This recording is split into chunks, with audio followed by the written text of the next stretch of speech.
Today I have something to share with you. I have a friend, and I'm sure we all have good friends. Some of them leave a mark, some of them actually mean much more than others, but we have friends upon different levels depending on what exactly the relationship is and how it has unfolded, why it is there.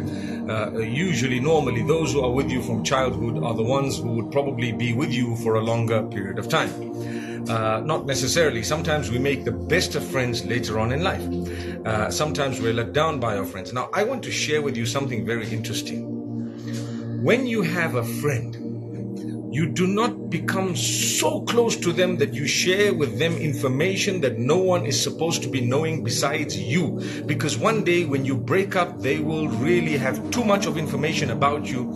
They will basically hold you at ransom. You need to know this.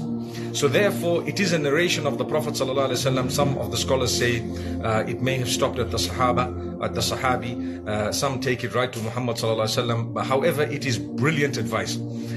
Stating that when you love someone, love them in moderation, which means you need to know the limits. You know, one day you may not be friends again. One day they may be your enemy. And the same applies when you dislike someone. You make sure that you dislike them in moderation. Don't do things that will create such a big embarrassment that the day you become friends, which is very possible for the Almighty, you will be embarrassed about what you did to them, or you will have hurt them a little bit much. So that's my piece of advice for today. And inshallah, I will be sharing more advice later on today. Let's speak about this a little bit. So I have a friend, mashallah, very close. They've helped me, maybe, this is just an example. They've helped me financially. They might have helped me get a place in school. They might have helped me during my school days, in my business, with my family. They might have helped me in so many different ways. Does it mean that I must lower my guard, tell them every detail about my life, where I've sinned, how I've sinned? Remember, my brothers and sisters, when you share your sins with others, it's actually another sin. When you share your sins with others, it becomes another sin. The reason is, إِنَّ الَّذِينَ يُحِبُّونَ أَن تَشِيعَ الْفَاحِشَةُ فِي الَّذِينَ آمَنُوا لَهُمْ عَذَابٌ أَلِيمٌ فِي الدُّنْيَا وَالْآخِرَةِ. Allah says, those who like to share the stories and tales of immorality with others, they will be served a severe punishment because you drop the level of morality. Imagine everyone goes and describe how they committed a sin. If you're teaching someone a lesson and you're saying, you know, we're all sinful people, we've all done things that we're not happy about, we're not proud of, you know, we've changed. Recently, I watched a clip on brother Mike Tyson. I'm sure you guys would know who brother Mike Tyson is. And there was an interview where someone who was asking him the questions, the interviewer, was actually asking him about something way back. And he said, hey, listen, that was when I was 19, 20. I don't know what your aim is in asking me these questions, where you want this interview to go. But now I'm 43, and this was like 10 years ago. He says, now I'm 43, and I really, really don't want to be the person I was. It's past, it's long. We've all changed. You've changed, I've changed. And wallahi, that's a fact. When we're young, sometimes we do things.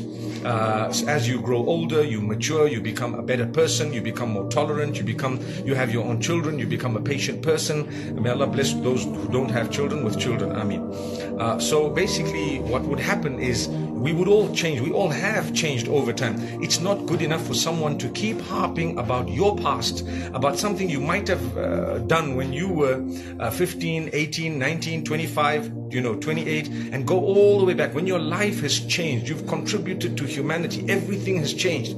You've contributed in a positive way to society, to your family. You've become a beautiful person.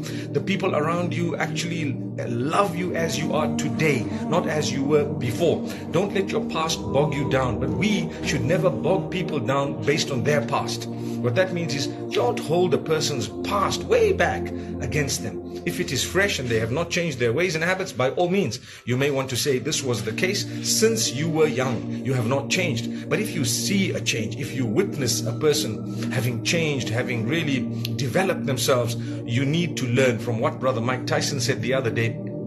Sorry, it was an interview that I watched the other day, but the statement was 10 years back. Words of wisdom, honestly.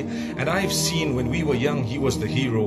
Well, not to say he's much older than I am, but at the same time, he was. I've seen some of his fights. He was a champion, a person I've never ever seen to this day. I've never ever seen boxers who would actually catch my attention, so fiery and so, fired up. And the attack was so unique when it comes to Mike Tyson. He's the guy who's saying, hey, that was me a long time back. Stop asking me about and bringing up things that were a long time back.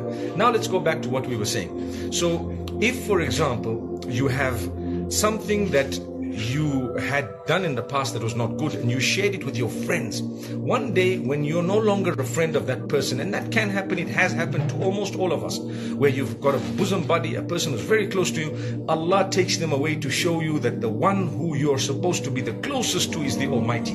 He alone will not let you down. The rest of the people can let you down. So when you get too close to people, sometimes the Almighty puts a crack there to say, hey, you got to know where your allegiance lies. Each one is for himself in the hereafter, but here, as much as we've given you friendship, you got to know your limits. So if you shared all your sins and everything and every detail of your business and how you operate your business and what you deal in, who your suppliers are, where you work and how you got the job and how much your salary is, and every detail of what your wife does and what your husband does and what your family members do and so on, that will be detrimental for your future, your well-being, the day that you break up with that person. I promise you, it is a powerful piece of advice. My brothers and sisters, this is something we all need to learn from. And because human beings are such that, your heart opens up to someone, you feel so close to them. I've learned something very dangerous these days. You have people who are recording private discussions, and sometimes they mean well, sometimes they don't mean well. But when I see a person with a phone in their pocket and the little camera is actually this way, is facing the people, I always say, I hope you're not recording, because if it's a private discussion, if I'm busy eating, imagine with these braces, it's not quite simple to eat. You look like you're struggling to chew, and you wouldn't like that image to actually come out in the public and everyone sees that, oh, you've been eating and you look so greedy and so on. And hey, let's learn to be people who are sincere and genuine, and we need to also have friends who will actually respect us. So it's beautiful where we have limits. When you tell someone, tell them a limited amount. When you share your happiness, make sure that you share it in a way that you do not give too much of information. You will lose your job. I promise you, your business partners will actually be stolen, or something might happen. They might get to someone. People are not all sincere. Sometimes your best friends become your enemies. Like I said, it's happened to almost all of us. If not every one of us, maybe not your best friend, but a lot of people who were close to us. As time passes, there is a gap that happens. Sometimes it's legitimately because we're busy, because we're far away, we still love each other. Sometimes distance actually makes the heart grow fonder, indeed. But I'm talking of a different type of a distance. The distance where you now no longer care for each other. You now no longer, get along with each other, like each other, no more, because of some misunderstandings that have happened. And sometimes it's irreconcilable. It happens with people who are married. Imagine, married, you marry someone you absolutely love, you ended up loving them, etc. And one day something happens, and what do you know? The next thing is divorced. Divorce is permissible. It's the worst thing that could happen, but it's permissible. So now what you need to know is, when you've given too much of information and when you've been too close, where every movement of yours is known, trust me, you've just shot yourself in the foot. That's what you've done. That's what you've done.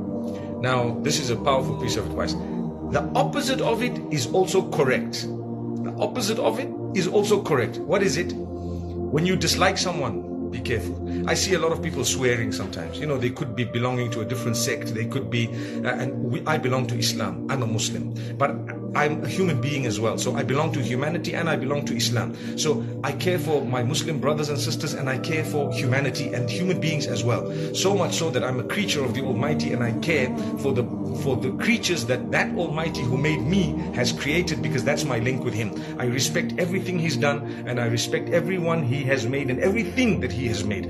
That's who I am. But now you find some people who don't understand. So they decide, because I think this way, because I belong to this particular religion, this particular sect, etc., etc., then I've got to say these hurtful, nasty words, and I've got to be derogatory. As soon as I see someone with a beard, for example, I've got to start calling him a terrorist. As soon as I see someone with a niqab or a hijab, I've got to call them a derogatory term. Excuse them. You know why? Because like I've said before, they hate you and their hatred has no limits to it. So it will go beyond the limit. It does happen with some Muslims as well, where hatred goes beyond the limit. I've seen it even with people of different sects. For example, people who disagree with you on one matter. You know, recently there was something that happened. People asked me a question. I'll give you an example. The ruling of cryptocurrency. What is it? Now, to be honest with you, there are two opinions. One says it's okay. One says it's not okay. In a nutshell, you do not hate on each other. I heard someone say, oh, if this guy says it's okay, then that's the end of my relationship with him. What a fool. Subhanallah. What a fool. How small-minded is that? Because actually what has happened in that particular case would be whatever the millions of points of benefit you could have benefited from a man, you've just discounted them completely because of one difference that you've had, and the man didn't even say that. And on top of that, even if he did, what if he's right and you're wrong? So my brothers and sisters, this is something amazing.